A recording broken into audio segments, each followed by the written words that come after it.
Hey, what's up guys? John here. 15 minutes ago, the eviction moratorium was thrown out. What we're going to see tomorrow is going to be countless evictions being filed up and down the coast across America. Landlords are going to be trying to get as many of their tenants out as possible that are not paying, because we've seen what happened last time when the eviction moratorium was thrown out and then it was reinstated. Biden and his administration slightly revised it and they put something in place.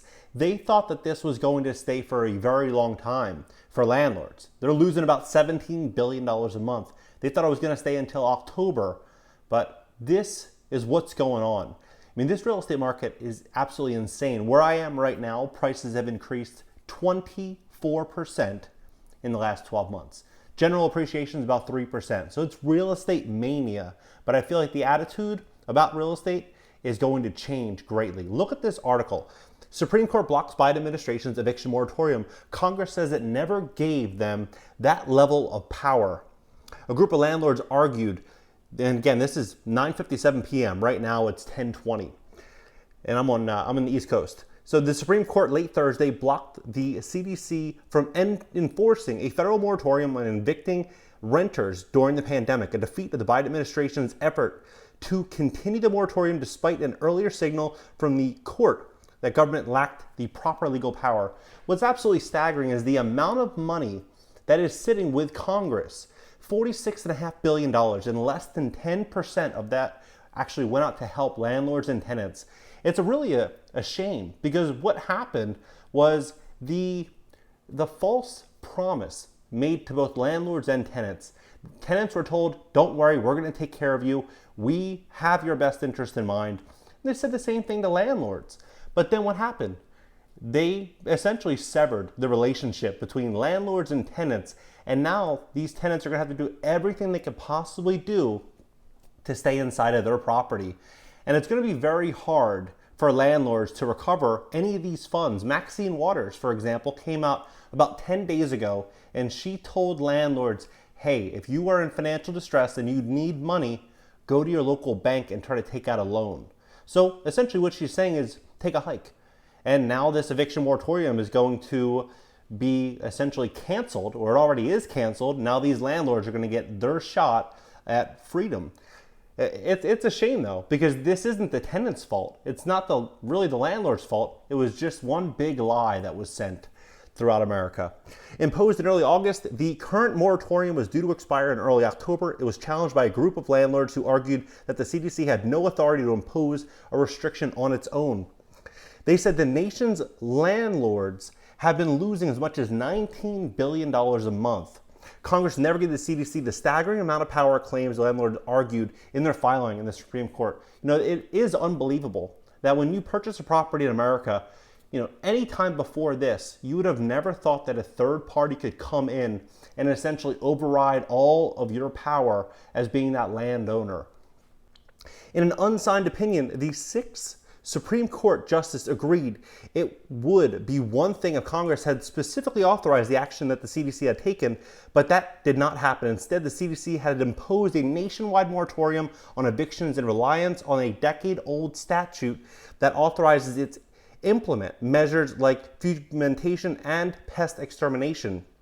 The opinion added it strains credibility to believe that the statute grants the CDC the sweeping authority that it asserts. Congress imposed the first moratorium on evictions in March 2020 as part of the first coronavirus stimulus bill, the CARES Act. When that expired, the CDC issued a moratorium of its own at the direction of President Donald Trump, which was extended through the end of July.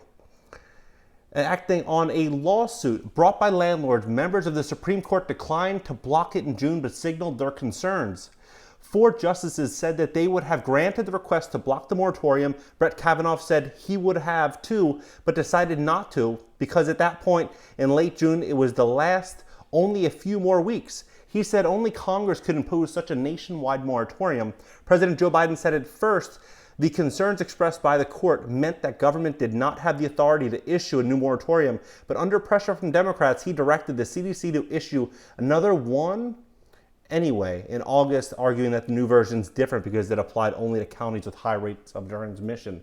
But the way that he restructured it, if you look at what they're saying, really confirms is high level. It's essentially like 95% of the entire country. So it's basically everywhere. So this is unbelievable. We're looking at what's happening in all of the world. Germany, in Spain right now, all of these new restrictions and regulations are coming over landlords' properties. And it's going to be unbelievable to see what happens here, because tomorrow is going to be an absolute nightmare at courthouses. If you're a tenant and you're behind, I would try to speak with your landlord, try to make some type of agreement. If you're a landlord and you have tenants that are not paying, I would try to do your best to get that tenant to cooperate and try to fill out the paperwork that's needed to try to get that money, that back rent. Maybe you can get that back rent and work out a deal with them where you can give them, a couple months if they can, if they can cooperate and get everything done. But you maybe negotiate something ahead of time to where you have peace of mind, so you're not stuck in the event that the moratorium goes back in place in another month and now you have this tenant. So crazy times, absolutely crazy times. If you're a real estate investor and you're thinking about buying property, just understand the risk that you're taking. But real estate is an amazing investment. You just have to be very, very careful with leverage. And right now, things are so uncertain, but I have a feeling we're going to get a lot more information coming very, very soon. Drop your comments below as to what you guys think about everything that's happening right now inside of this moratorium. Do you think that this is going to continue? It says Justice Department lawyers told the Supreme Court that the trajectory of the pandemic had changed unexpectedly, dramatically, and for the worse. After the court weighed in on an issue, the 7-day average of the new daily cases stood at about 130,000, a nearly tenfold increase from the previous month. The court's 3 liberals, Stephen Breyer, Sonia Sotomayor, and Elena Kagan, dissented from Thursday's order. While individual landlords said that they lost thousands of dollars in rental income, Congress has appropriated more than $46.5 billion, as I've mentioned, in back rent. What's unbelievable is I know landlords in New Jersey right now that have received funds from their tenants not paying, and they're getting paid months in advance as if they know that there's would likely be an extension past October.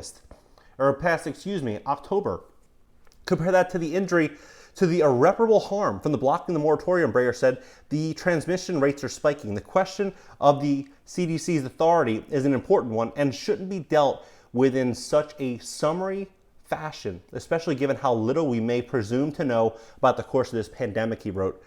A half dozen states have eviction moratoriums of their own that are not affected by the Supreme Court's decision. California, Minnesota, New Jersey, New Mexico, New York, Washington, District of Columbia also have a local moratorium. So those states and those cities and locations are going to have a completely different set of guidelines. But if you're in, anywhere else, then you should be okay if you're a landlord or you're a tenant. Just try to, I think, find the best common ground and do your best to protect yourself financially. Drop your comments below. Please smash that like button. Consider subscribing on this channel.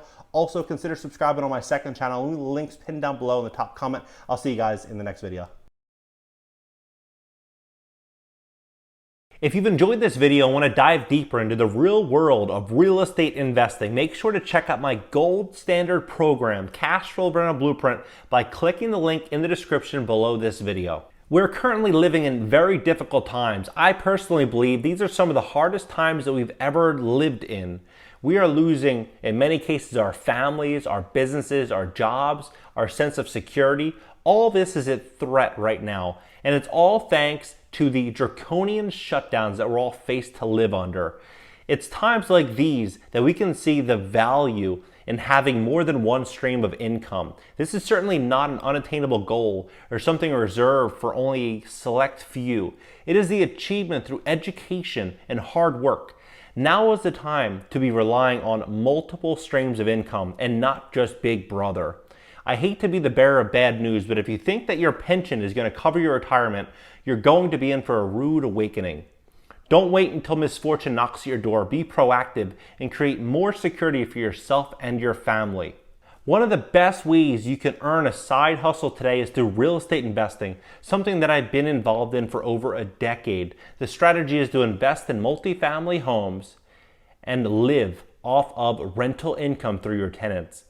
These are some of the homes and apartments I currently own and I'm renting out. In my Cash Flow Rental Blueprint, I'll teach you the ins and outs to real estate investing. You'll learn everything about recession-proof investing, real estate versus stocks, different types of real estate investing, how to appraise your own deals so you're not leaning on a third party to tell you what something is worth, out-of-state investing, maximizing your profits, and minimizing your expenses, improving your credit score, different types of loans and which one best fits you and your deal, selecting the right mortgage broker, finding the best deal, lease agreements, and how to find great tenants, and many, many more topics. This is my gold standard program, and in it I put together 1 decade's worth of experience and millions of dollars that I've invested, saving you the time and the money to learn the lessons that I had to learn. To learn more, click the link in the description below this video.